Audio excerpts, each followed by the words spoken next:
Today we're comparing the HOKA Arahi 9 versus the HOKA Arahi 8. Now, HOKA say that there's a minimal difference in these, just an upper update, but that was definitely not the case when I tested them out. We've seen that with some of the Brooks models this year, alongside the Cliftons as well. I'm going to break down the key differences between them so you know if it's worthwhile spending the money to pick up the 9 or if you should grab the 8 while it's still on sale and in stock. So let's look at what's underneath your feet first of all.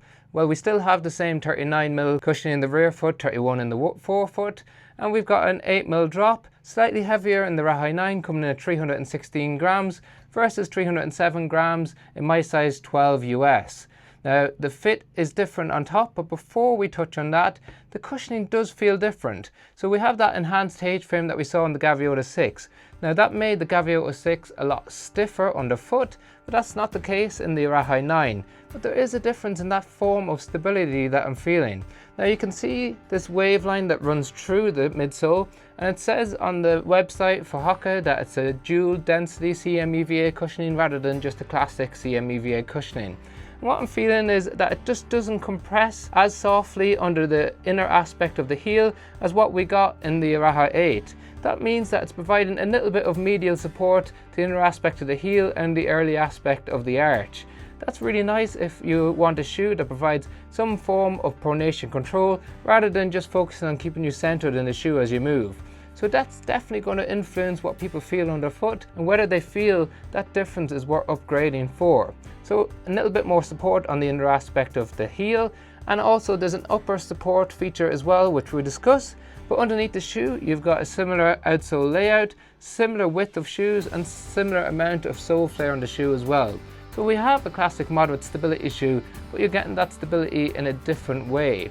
Now, on top of the shoe, we've got a brand new technical mesh which replaces the jacquard mesh that we saw in the Arahi 8. So it feels a bit more breathable, a little bit thinner, and also the fit is very different. So like we saw in the Clifton 11, which we have a review on if you want to check it out, it's slightly wider in the toe box, which is great to see because it's a gripe that we've had with HOKA for quite a long time apart from in the Gaviota series. So we've got a better fit in the toe box. It still tapers, but not anywhere near as much as what we got in the Arahi 8. We've got a really good lockdown, we've got race loops on the top as well, we've got plenty of padding around the heel counter, which is moderately flexible. So we're still getting a little bit of protection around the lower aspect of the heel cup. That cradles your ankle, adding extra elements of stability. Now I do want to touch on the performance with these shoes. So first of all, a lot of people were disappointed, me included, that the HOKA Arahi 6 and 7 changed from a firm snappy stability shoe into a max cushion stability shoe in the HOKA Arahi 8. Well, we've still got the same level of cushioning here, but with a slightly different feel. Because it tilts your foot outward, it doesn't feel as bouncy, and the enhanced H-frame, it feels a little bit more supportive, a little bit more structured underfoot. Therefore, I don't feel like you sink into it as much in the heel as you did in the Arahi 8. Very subtle difference, maybe something that I personally noticed that you don't, but I thought it's worth mentioning.